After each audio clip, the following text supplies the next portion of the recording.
Hi, Eleanor. Hi, Annie. Hi, Evelyn.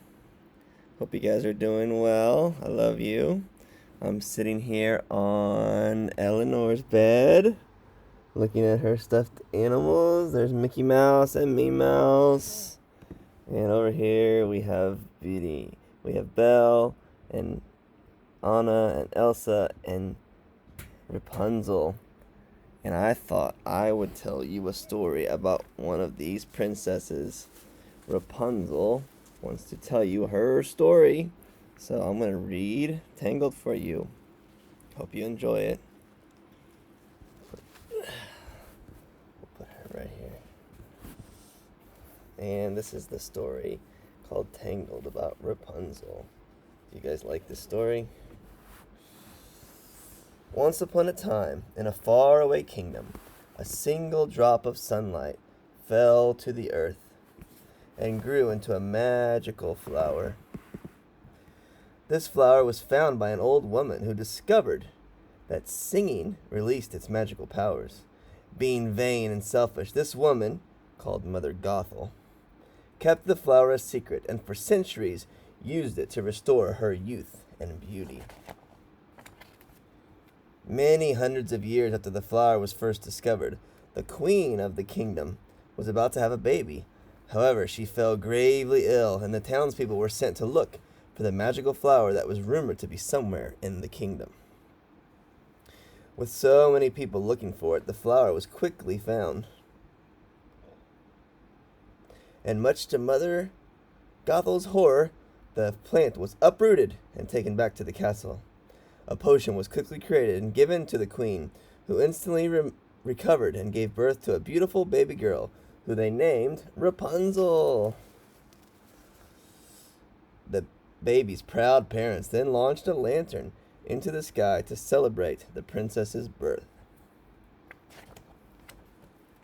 That night, desperate to recover her youth, Mother Gothel crept into the nursery. Upon finding the magic was in Rapunzel's hair, she snipped some off, but it turned brown and lost its magic. It was then that the evil woman decided to kidnap the princess and take her far away. The king and queen were heartbroken, and each year, on Rapunzel's birthday, they released lanterns into the sky, hoping their lost daughter would see them and return home. Mother Gothel took Rapunzel to a high tower hidden in a valley and brought her up to believe that she was her real mother. The outside world is a dangerous place, she'd often say, and she convinced the princess to remain in the tower in order to protect her hair. Luckily, Rapunzel found lots of things to do, such as knitting, jigsaws, playing guitar, and painting, though, as she approached her 18th birthday, she longed for a life outside the tower. One day, Rapunzel was talking to her mother. "I want to travel to see the floating lights," she said. "They appear every year on my birthday. I have to know what they are." Mother Gothel lied and said they were simply stars and nothing very special. She then left the tower top home to go and fetch some food for that night's dinner. Meanwhile, in another part of the forest, a thief named Flynn Rider was on the run with his partners in crime, the Sabaton brothers. They had stolen a crown from the king and queen, and their faces were on wanted posters throughout the land. Suddenly, the palace guards found them. Flynn decided to ditch the two brothers, but he made sure he took the bag containing the crown with him. Though Flynn escaped the guards, he couldn't escape Maximus, one of the palace horses. Maximus chased Flynn to a tree that hung over the edge of a cliff. Crack! The trunk, unable to take their weight, broke. You see it break right there? And the pair of them fell into the valley below.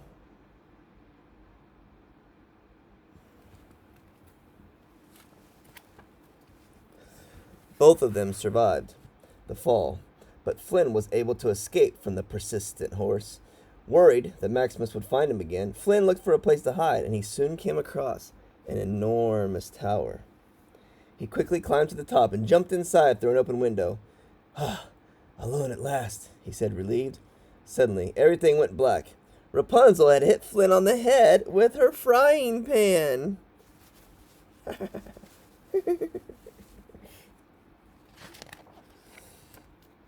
Flynn was out cold. Though she was scared, Rapunzel felt excited. Surely Mother Gothel would let her explore the outside world now that she could prove that she was able to look after herself. Wanting to surprise her mother with this news, Rapunzel dragged Flynn across the floor and hid him inside a cupboard.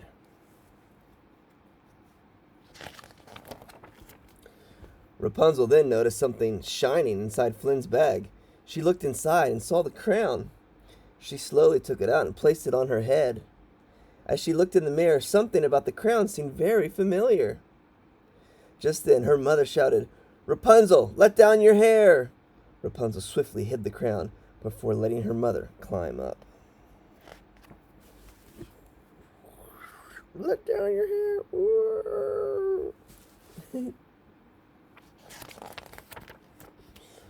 Once her mother was inside, Rapunzel said, "There's something I want to tell you." Hope you're not still talking about those stars," said Mother Gothel. "Well, I'm leading up to that," said Rapunzel, inching toward the cupboard. "Enough with the lights, Rapunzel," shouted Mother Gothel. "You are not leaving this tower, ever." Rapunzel was shocked. She now knew that she had to send her mother away if she was ever going to see the lights. So she asked for some paint as a birthday present, knowing it could only be found far away. Mother Gothel happily agreed. "I'll be back in 3 days' time," she said.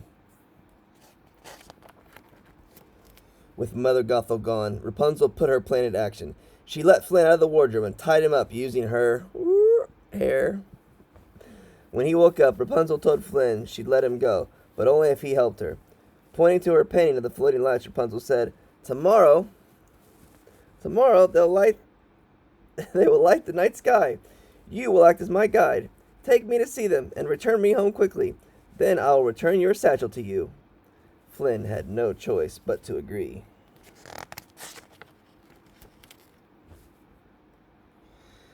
So Rapunzel lowered Flynn down with her hair and climbed down herself. Though she hesitated at first, Rapunzel was so excited to finally be outside the tower for the first time since she could remember.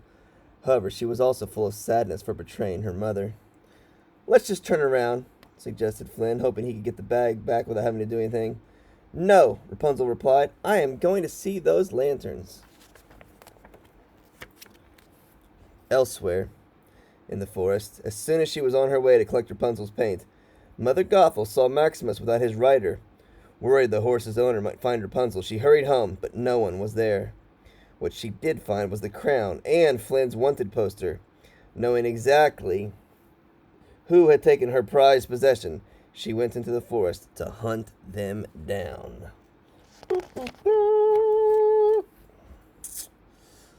As Mother Gothel searched for Rapunzel, she bumped into the Sabaton brothers, and she offered them a deal. "It comes with revenge on Flynn Rider," she added. The two brothers grinned menacingly and readily agreed to help Mother Gothel with her evil scheme.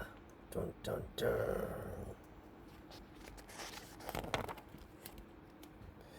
In a different part of the forest, Rapunzel was wrapping her hair around Flynn's hand, which he just cut on a rock. "Now don't freak out," she said, before singing sweetly to her hair. It started to glow, and within moments, Flynn's hand was healed. "How long has your hair been doing that?" asked Flynn.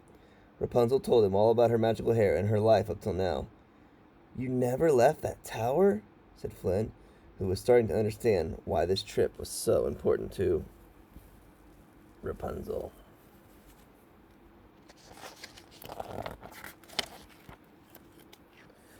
As Flynn searched for firewood, a voice spoke to Rapunzel from the shadows. "I thought he'd never leave." It was Mother Gothel. "We're going home now." But Rapunzel refused to go. She confessed to liking Flynn and that she thought he liked her too. "Why would he like you?" asked Mother Gothel, laughing. "This is why he's here," she added, passing the crown to Rapunzel. "Don't let him deceive you." Mother Gothel dared Rapunzel to give Flynn the crown, telling her he would leave as soon as he had it back. Then she headed back into the dark depths of the forest. When Flynn returned, Rapunzel said nothing of her conversation with Mother Gothel. The next morning, Flynn was rudely awakened. Maximus had found him and grabbed the thief by the foot. "Let go!" shouted Flynn. Just then Rapunzel appeared. She begged Maximus to stop chasing Flynn. Today was her birthday, and he was taking her to see the lanterns. So the horse readily agreed. "Oh, you're such a big sweetheart," Rapunzel said to Maximus. Moments later, a bell rang in the distance. Rapunzel followed the sound and soon was looking up at the castle that overlooked the whole kingdom. It was a breathtakingly beautiful view. In seconds, she had run across the bridge and made her way inside.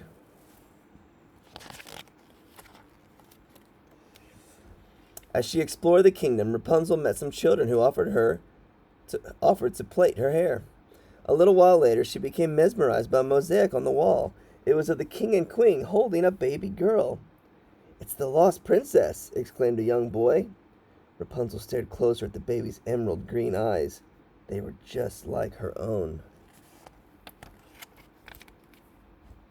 A few hours later, Flynn took Rapunzel out on a boat. From out on the lake, the pair had the best view of the kingdom. Soon, lanterns began to float out of the castle and up into the air. Rapunzel's heart soared. The view was as beautiful as she had always hoped it would be. Turning back to Flynn, the princess passed him the bag. She knew Mother Gothel was wrong and that he wouldn't leave her once he had the crown.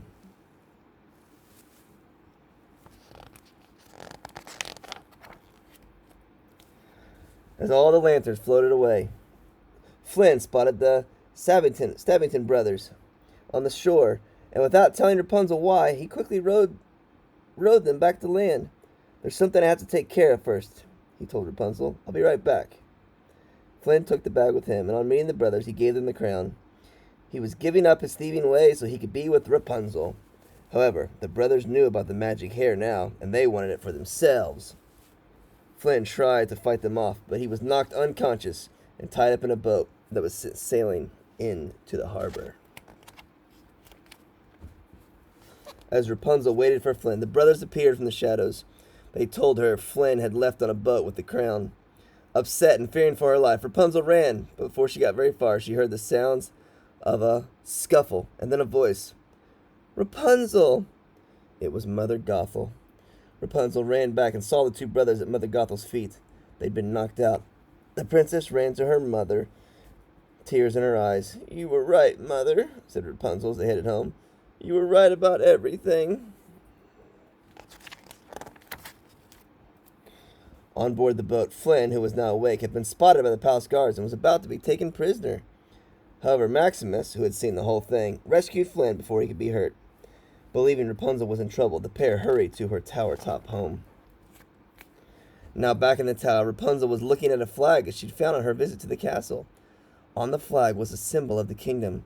It was then that Rapunzel realized that she'd been unknowingly painting that same symbol around the walls of her home her entire life. Suddenly, images flashed through her mind of the lanterns, the mosaic of the lost princess, and finally the crown on her head. It was then that Rapunzel realized the shocking truth. "I'm the lost princess," she said to Mother Gothel angrily. "Everything I did was to protect you," said Mother Gothel, desperately trying to justify what she had done. "I will never let you use my hair again," cried Rapunzel, pushing her mother into a mirror, sending bits of broken glass everywhere. However, as Rapunzel tried to leave, Mother Gothel moved threateningly toward her. Outside, Flynn and Maximus had arrived at the tower. "Rapunzel, let down your hair," called Flynn, but there was no reply. He was beginning to wonder if she was even up there, when all of a sudden, Rapunzel's hair fell from the window. Flynn quickly climbed up.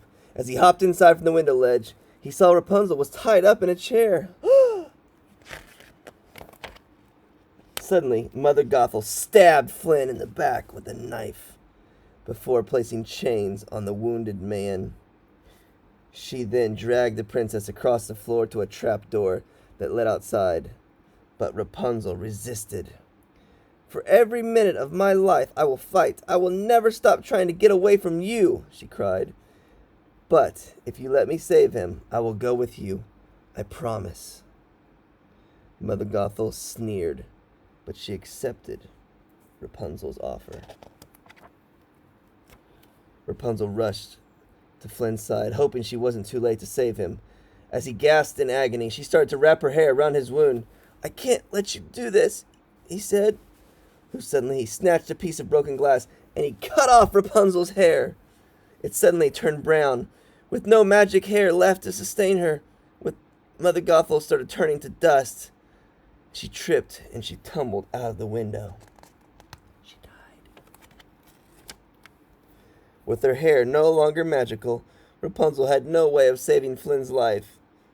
As his head dropped back, she knew that he was gone.